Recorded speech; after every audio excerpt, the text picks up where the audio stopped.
ஒரு வாரம் தாங்க வீட்டில் இல்லை, வீடே தலைக்கீழ மாறி இருக்குது. ஃப்ரிட்ஜில் புளி தண்ணி அது இதுன்னு ஊற்றி ஃப்ரிட்ஜை பார்க்க முடியல. வந்த உடனே வேலையாக க்ளீன் பண்ணியாச்சு. அடுத்த நாளே லாகின் வேறு பண்ணணுமா?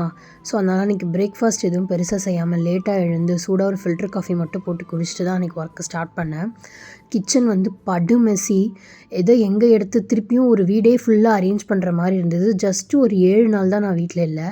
அது என்னால் நம்பவே முடியல. என்னடா இப்படி பண்ணி வச்சுருக்கீங்கன்ற மாதிரி ஆயிடுச்சு. ஒரு இடமா க்ளீன் பண்ணிகிட்டு இருக்கேன். அதுக்கு நடுவில் நான் ஃப்ளிப்கார்ட்டில் ஆஃபீஸ் வேர் குர்த்தீஸ் கொஞ்சம் ஆர்டர் பண்ணியிருந்தேன். அதுவுமே ரிசீவாக இருந்துச்சு. தென் சரி இட்லி மாவு அரைக்கலாம், ஒரு வீக்குக்கு பிரேக்ஃபாஸ்ட் சார்ட் ஆகிடும்னு சொல்லிட்டு இட்லி அரிசியும் உளுந்தும் ஊற வச்சுருந்தேன். ஆஃப்டர்நூன் போல் ஊற வச்சுட்டு நைட்டு நான் மிக்சிலே அரைச்சிருவேன். அது எனக்கு ஈஸியாக இருக்கும். ஸோ நைட் ஒரு 8 மேலே அதுவுமே அரைச்சி எடுத்து வச்சாச்சு. சின்ஸ் மதியம் ஹெவியாக சாப்பிட்டுட்டதுனால எனக்கு பெருசாக சாப்பிட்டு தோணல நைட்டு. ஸோ ஜீரா வாட்டர் மட்டும் எடுத்துக்கிட்டேன். அண்ட் பர்பிளில் ஸ்கின் கேர் ப்ராடக்ட்ஸ் ஆர்டர் பண்ணியிருந்தேன்னா அது இருந்துச்சு. ஃபேஸ் வாஷ் ஊர்லேயே விட்டுட்டு வந்துட்டேன்.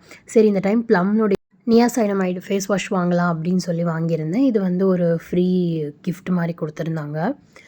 அண்ட் இதுக்கப்புறம் ஃபேஷியல் ரேசர் அண்ட் இதுதான் மெயின் என்னுடைய சீரம் காலியாக இருந்தது வாங்கிட்டேன். அண்ட்